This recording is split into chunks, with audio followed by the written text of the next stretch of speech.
नमस्कार, बहुत स्वागत है आपका इस बुलेटिन में। मैं हूं आपके साथ अवंतिका श्रीवास्तव। इस बीच जगदलपुर से इस वक्त एक बड़ी जानकारी सामने आ रही है।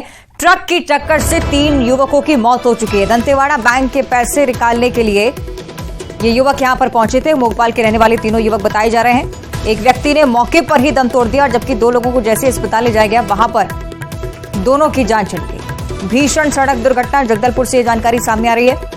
ट्रक की टक्कर से 3 लोगों की जान चली गई है। दंतेवाड़ा में बैंक से पैसे निकालने के लिए तीनों पहुंचे थे। भोपाल के पास के ही रहने वाले तीनों बताए जा रहे हैं। एक व्यक्ति जिसने मौके पर ही दम तोड़ दिया, जबकि 2 अन्य लोगों को जैसे अस्पताल लेकर पहुंचे डॉक्टर्स ने मृत घोषित कर दिया। बेहद ही दर्दनाक पूरी घटना। ट्रक की टक्कर से 3 लोगों की मौत हो चुकी है। पुलिस के संज्ञान में भी मामला। ट्रक ड्राइवर की तलाश में पुलिस लगातार जुटी हुई। किस वजह से तो पूरी दुर्घटना हुई, अभी भी जांच का विषय। किस तरफ से लापरवाही हुई, ये भी जांच का विषय। लेकिन प्राथमिक तौर पर जो जानकारी सामने आ रही है, 3 लोगों की दर्दनाक मौत।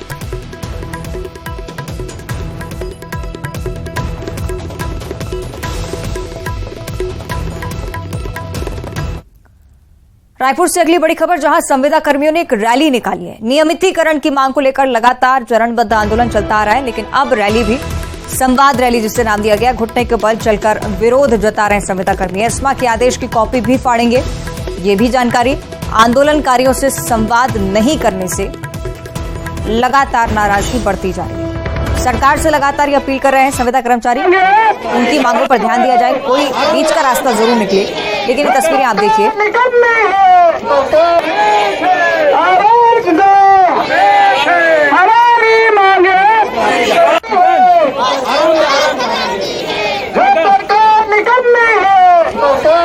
रायपुर की तस्वीरें आप देखिए। एस्मा के आदेश की कॉपी भी फाड़ने की तैयारी और आंदोलनकारी लगातार नियमितीकरण की मांग उठा रहे हैं। नाराजगी इस चीज को लेकर भी कि एक भी बार बातचीत को लेकर राज्य सरकार की तरफ से कोई सामने नहीं आया। घुटने के बल चलकर आगे बढ़ते हुए संवाद रैली निकाली गई। ये कोशिश कि राज्य सरकार उनकी बात सुने, संवाद के लिए कम से कम कोई पहल सरकार की तरफ से हो। नियमितीकरण की मांग लगातार चली आ रही है। घुटने के बल चलकर विरोध जता रहे हैं संविदा कर्मी। चुनावी साल भी अलग अलग संगठन अपनी मांगों को लेकर आगे आते हुए, लेकिन आप देखिए किस तरह से घुटने के बल चलकर यही कामना करते हुए कि संवाद को लेकर अब कहीं ना कहीं पहल राज्य सरकार की तरफ से हो सके। नियमितीकरण की मांग है, लगातार बढ़ती जा रही है। आक्रोश भी लगातार बढ़ता हुआ। संवाद रैली के जरिए विरोध जताने की कोशिश इस बार एस्मा भी लगाया गया है और इसके आदेश की कॉपी फाड़ने की तैयारी भी इस संवाद रैली के अंत में। आप देख रहे हैं आंदोलनकारियों का आक्रोश लगातार बढ़ता जा रहा है। राज्य सरकार की तरफ से कोई बीच का रास्ता भी नहीं निकाला गया, ना ही बातचीत का कोई भी सिलसिला शुरू हुआ। इसी वजह से नाराजगी बढ़ती हुई।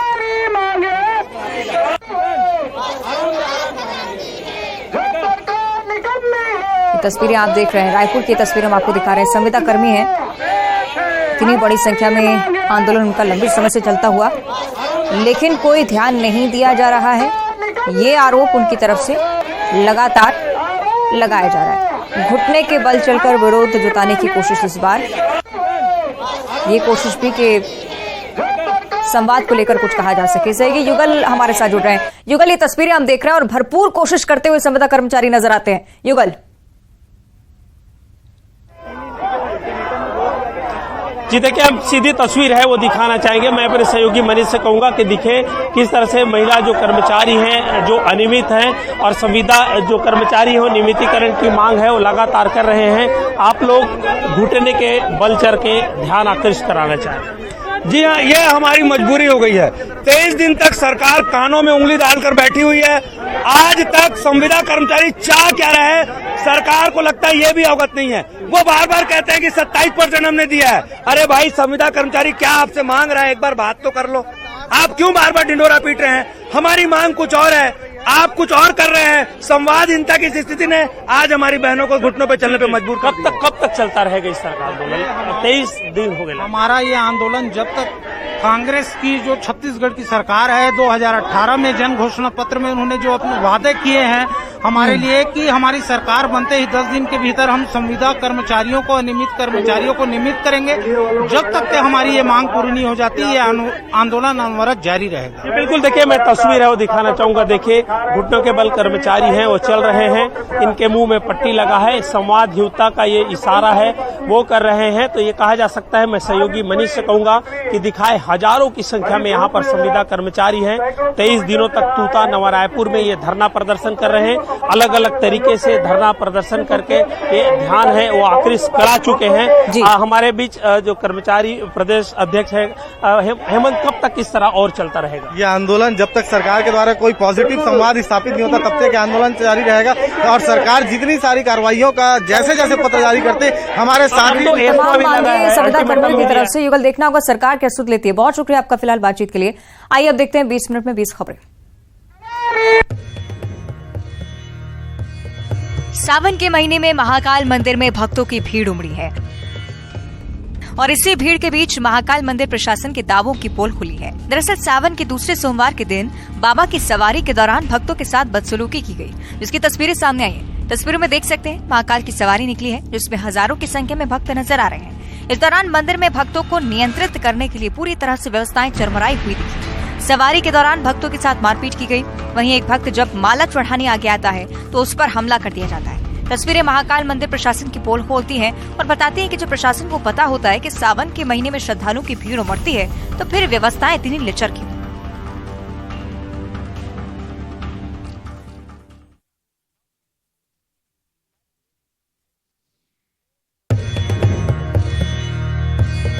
सावन के महीने में महाकाल मंदिर में भक्तों की भीड़ उमड़ी है और इसी भीड़ के बीच महाकाल मंदिर प्रशासन के दावों की पोल खुली है। दरअसल सावन के दूसरे सोमवार के दिन बाबा की सवारी के दौरान भक्तों के साथ बदसलूकी की गई, जिसकी तस्वीरें सामने आई हैं। तस्वीरों में देख सकते हैं महाकाल की सवारी निकली है, जिसमें हजारों की संख्या में भक्त नजर आ रहे हैं। इस दौरान मंदिर में भक्तों को नियंत्रित करने के लिए पूरी तरह से व्यवस्थाएं चरमराई हुई दिखी।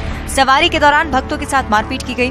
वहीं एक भक्त जब माला चढ़ाने आगे आता है तो उस पर हमला कर दिया जाता है। तस्वीरें महाकाल मंदिर प्रशासन की पोल खोलती हैं और बताती हैं कि जब प्रशासन को पता होता है कि सावन के महीने में श्रद्धालुओं की भीड़ उमड़ती है तो फिर व्यवस्थाएं इतनी लिचर क्यों।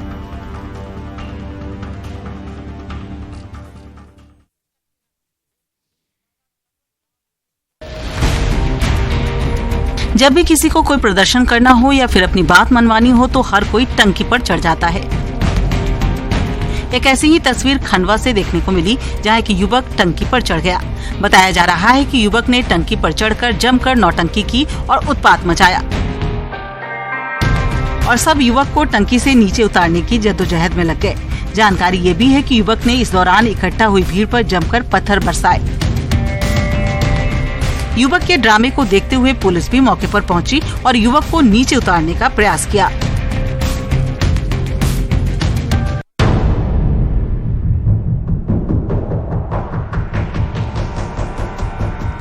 रायसेन के सिलवानी तहसील की बेगम नदी पर बनी पुलिया पर एक ट्रैक्टर ट्रॉली सहित बह गई।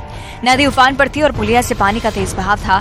ट्रैक्टर चालक इसी तेज बहाव में लेकर चला गया और ट्रॉली में मिट्टी भरी हुई थी। चालक उफनती नदी को पार करने की कोशिश करने ट्रैक्टर अनियंत्रित हो तेज हवा में बह गया और पुलिया के नीचे उतर गया। आसपास मौजूद लोगों ने अपनी जान जोखिम में डालकर ट्रैक्टर को निकालने की कोशिश की। बाद में पोकलेन मशीन के माध्यम से ट्रैक्टर को वापस निकाला गया। गनीमत ये रही कि इस दुर्घटना में किसी प्रकार की कोई जनहानि नहीं हुई। ट्रैक्टर चालक सुरक्षित है।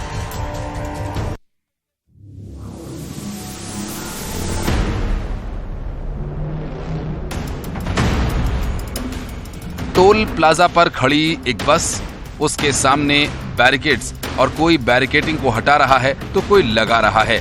देखते ही देखते दोनों पक्षों में मारपीट शुरू हो जाती है। ये तस्वीरें शाजापुर के नेशनल हाईवे 52 रोजबास टोल टैक्स की हैं, जहां एक यात्री से भरी बस बिना टोल टैक्स चुकाए आगे जा रही थी, जिसके बाद टोल कर्मचारियों ने बस को रुकने का इशारा किया और फिर विवाद शुरू हो गया। टोल कर्मचारियों ने जब टोल मांगा तो बस स्टाफ ने टोल टैक्स देने से ही मना कर दिया और बस के आगे लगी बैरिकेडिंग्स को तोड़ने लगे।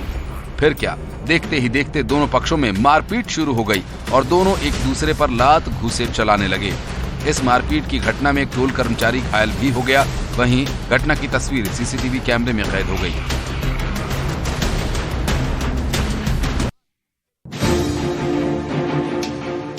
दिखने में ये दोनों लड़के तो ठीक ठाक लग रहे हैं, कपड़े भी अच्छे पहने हैं और सूरत भी ठीक ठाक है, लेकिन जो अच्छा नहीं है वो इनकी सीरत, मतलब इनकी हरकतें कि स्थानीय लोगों ने इनके आधे बाल ही काट दिए। ऐसे लोग अपनी हरकतों से खुद तो शर्मसार होते ही हैं, समाज को भी शर्मसार कर देते हैं। तस्वीरें मंदसौर के शामगढ़ की हैं और तस्वीर में दिख रही है भीड़ जो दोनों युवकों को घेरे हुए है, ये बता रही है कि मामला कुछ गड़बड़ है। अब आखिर मामला क्या है ये भी जान लीजिए। दरअसल इन दोनों युवकों पर आरोप है कि ये लड़कियों के साथ छेड़छाड़ कर रहे थे और इसकी भनक स्थानीयों को लगी। बस फिर क्या था, लोगों का गुस्सा फूटा और उग्र हुई भीड़ ने खुद पुलिस और कानून को हाथ में ले लिया। आरोपी युवकों की स्थानीय लोगों ने पिटाई कर दी और फिर आधे सिर के बाल भी मुंडवा दिए, जिसका वीडियो सामने आया है। वहीं वीडियो सामने आने के बाद पुलिस ने छेड़छाड़ करने वाले युवकों और बाल काटने वाले लोगों के खिलाफ भी मामला दर्ज कर लिया है।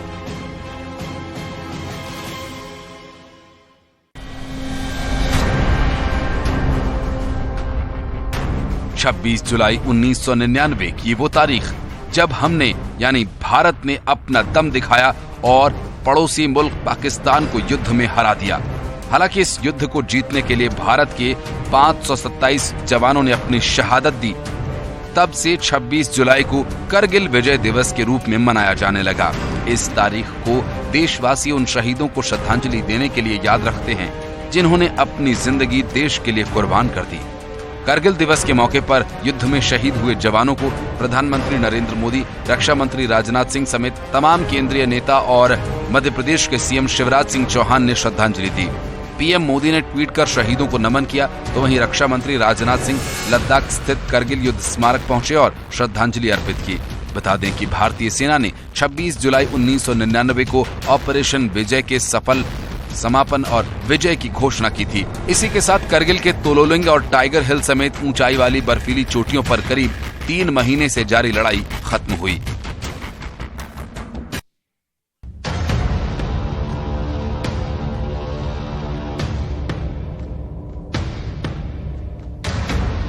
ये राह नहीं आसान, बस इतना समझ लीजिए कि रास्ता कच्चा है और बच बच के जाना है। कुछ ऐसा ही हाल है खंडवा के भगवानपुरा गांव के स्कूल के बच्चों का, जिन्हें कीचड़ से भरे रास्तों से होकर जाना पड़ता है। अपनी इसी परेशानी को लेकर स्कूल के बच्चे और अभिभावक कलेक्टर के पास पहुंचे और कलेक्टर से गुहार लगाई। इन बच्चों ने भी कलेक्टर से गुहार लगाई कि पूरे गांव का न सही पर कम से कम स्कूल का रोड तो सुधरवा ही दीजिए, जिससे उनकी परेशानी कुछ कम हो। कई गांव में साइकिल का वितरण भी नहीं हो पाया है और वो भी एक परेशानी बढ़ाने वाला ही कारण है। भगवानपुरा अकेला नहीं है, ऐसे कई गांव हैं जहां रोड की हालत बेहद खराब है।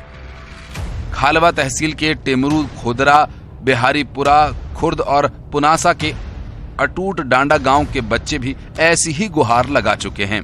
वहीं कलेक्टर ने खराब सड़कों की रिपोर्ट मांगी है और जल्द सुधार की बात कही है।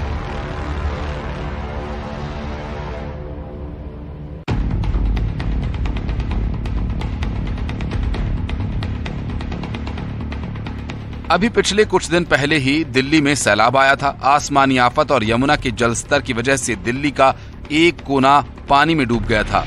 अब कुछ ऐसी ही तस्वीर नोएडा से सामने आ रही है। सड़कों पर तैरती ये गाड़ियां, घुटनों तक लगा पानी, पानी में डूबी कॉलोनी। और ये तस्वीरें गाजियाबाद और नोएडा की हैं, जहां हिंडन नदी का जलस्तर बढ़ने से गाजियाबाद की सड़कें पानी से लबालब भर गई हैं।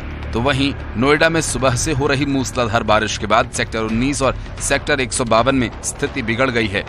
यही हाल नोएडा के अन्य हिस्सों का भी है, जहां बारिश का पानी पूरे नोएडा में भर गया है। तस्वीरों में आप देख सकते हैं, गाड़ियां पानी में डूबी हुई हैं, घरों के बाहर पानी लबालब भरा हुआ है। लोग अपने अपने घरों में रहने को मजबूर हैं। मौके पर एनडीआरएफ की टीम को रेस्क्यू के लिए लगाया गया है। जल स्तर बढ़ने से लोगों में डर भी देखने को मिल रहा है। हिंडन नदी में जल स्तर बढ़ने से नोएडा इकोटेक क्षेत्र में सैकड़ों वाहन फंसे हुए हैं। हालांकि प्रशासन लगातार स्थिति पर नजर बनाए हुए है।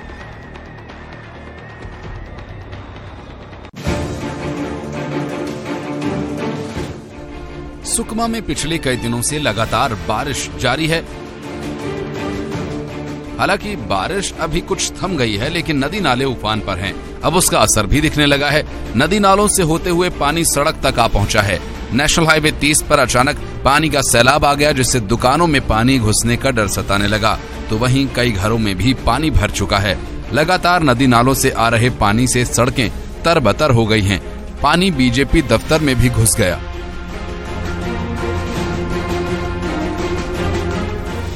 अचानक आई इस आफत ने लोगों को परेशान कर दिया। लोग घरों में भी रहने में परेशानी का सामना कर रहे हैं। काम धंधे ठप पड़े हैं क्योंकि ये आफत का सैलाब थमने का नाम नहीं ले रहा।